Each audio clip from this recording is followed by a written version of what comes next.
is what is coming out of the physics departments today. Science has collapsed. Its core has given way to contradiction.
Possible view of the flying saucer is that it is a kind of projection from the consciousness of the planet, that it is Gaia, that it is in fact a kind of alchemical object haunting human historical time with a symbol of totality, the kind of totality that our religions and our mystical yearnings are so at pains to concretize for us.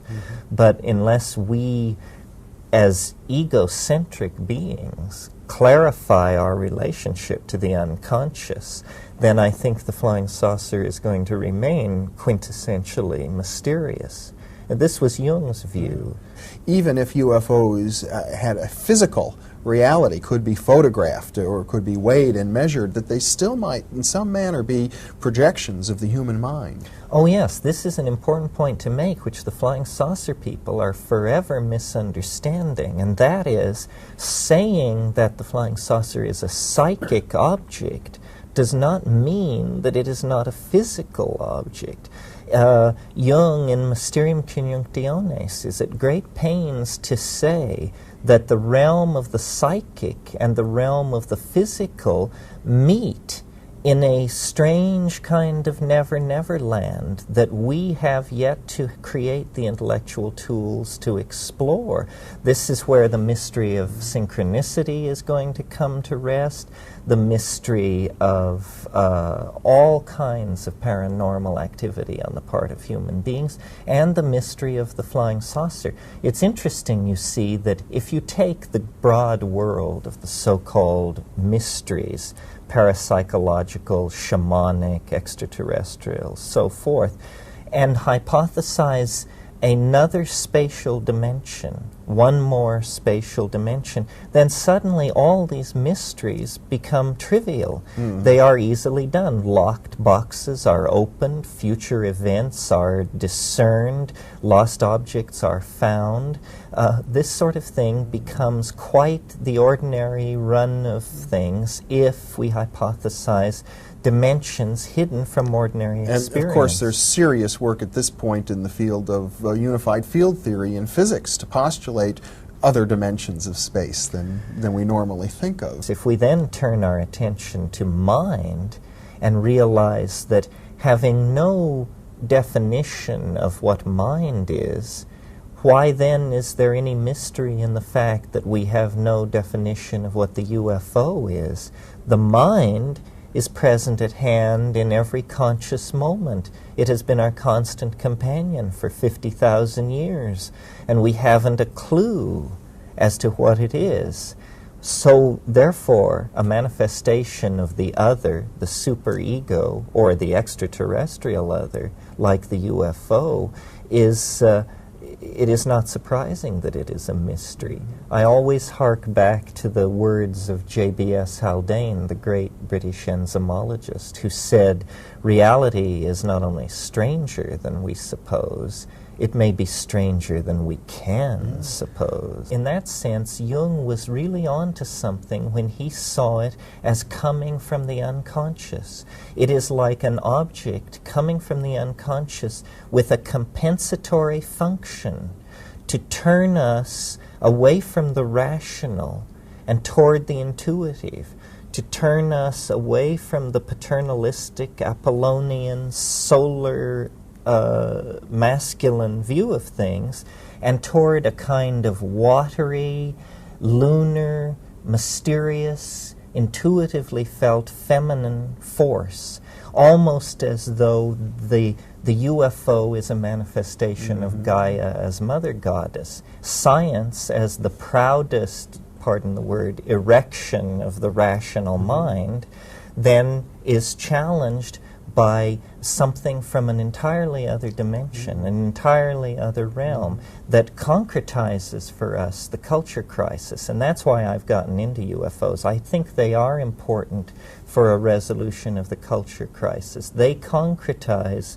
the struggle between the paternalistic masculine and the lunar feminine between a dominator society and the kind of partnership society that we require to survive. And yet it seems as if that challenge is not a direct confrontation. It's, as Vallée points out, the UFOs are operating almost at the mythological level of our culture. They're not landing in the White House. They're not really challenging the military or NASA. No, they're very mercurial, very watery. When you reach out toward them, there is nothing there. What they chiefly have become is an intellectual force in human thinking about the future. But when you reach out to grasp the hardware, to read the message, to meet the alien, there is nothing there.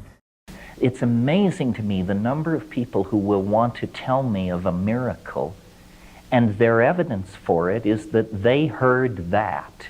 They heard that a chunk of flying saucer has been recovered in Uruguay. They heard that there was a machine found impossible to construct by known human means. I say, well, where did you hear it? I say, well, on Art Bell or something like that. This is not evidence of anything except the foolishness of human beings. Now, if you have such a machine, we'll talk.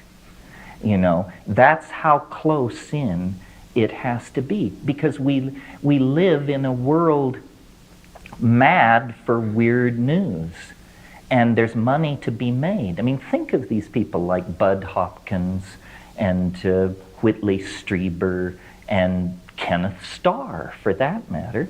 It is in none of these people's interest to come back to the rest of us and say, you know, I investigated that flying saucer or that blowjob, and it appears not to have happened. It appears to be a bunch of malarkey.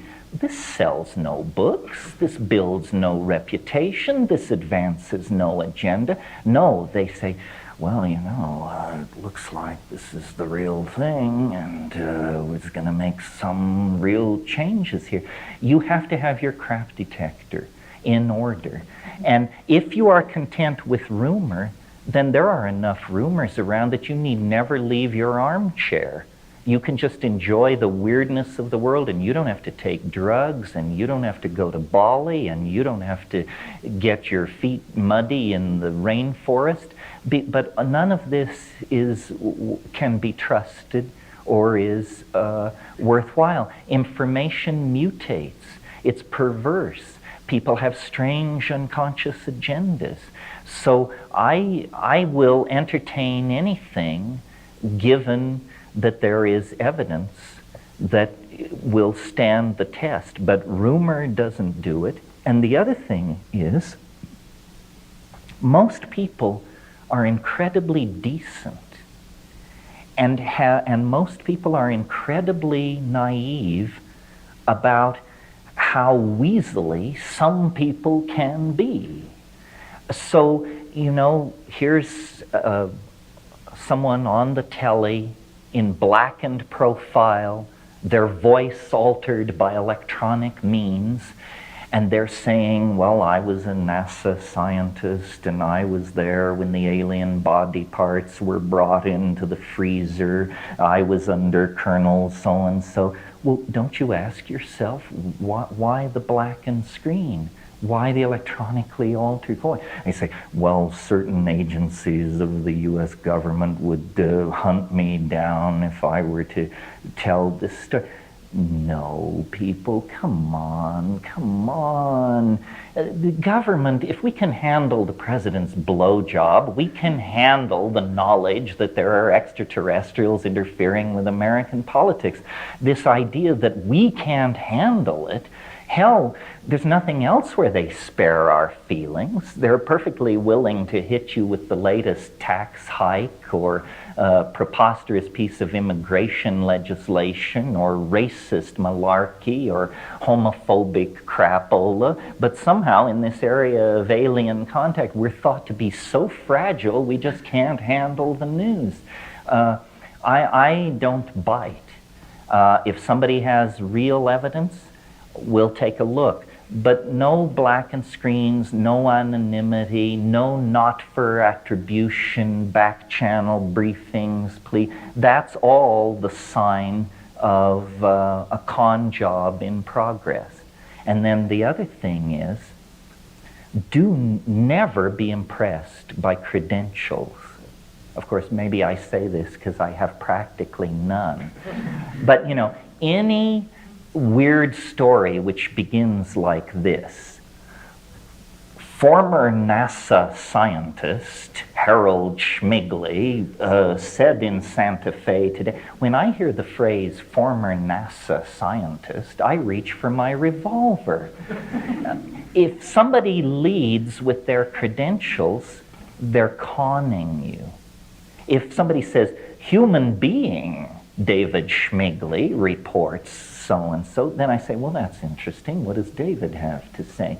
But if they immediately try to snow you, like NASA scientists are supposed to know something about this or have a better grip on reality than the rest of us, get real. You can't be serious. You know, any stage magician will tell you scientists are the grist for the mill, the easiest folks to lead around by the nose there are. That's why, well, no, I don't want to name names or get into bashing of particular careers. I've skirted close enough to that already. My point being, the truth can defend itself.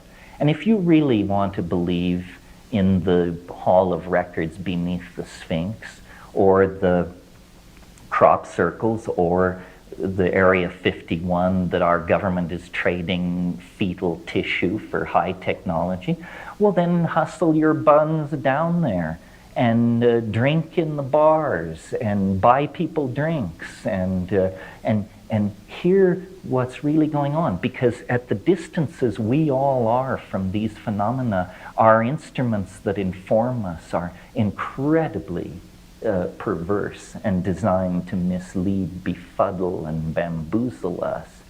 And that's one of the things I love about the psychedelic experience is I sound like one of these mad people. You know, the things I say about DMT, are these dead souls, is this extraterrestrial intervention? But I have a method. You can check me. Just go smoke DMT. Now, granted, it's not as easy as ordering a double latte, but on the other hand, it's certainly a lot easier than confirming the existence of alien body parts in some government vault. If you think I'm full of crap, smoke DMT and then come tell me about how it didn't do anything or I overrated it tremendously. In other words, we have an object that we can investigate, and weird as DMT is, we can investigate it by normal investigative methods, by giving it to people, by interviewing them, by building virtual realities and seeing if they confirm, yeah, that's what it looked like to me. In other words, strangeness is not in principle beyond investigation, but the method by which it should be investigated is no different than the methods we bring to bear on any other thing which puzzles us.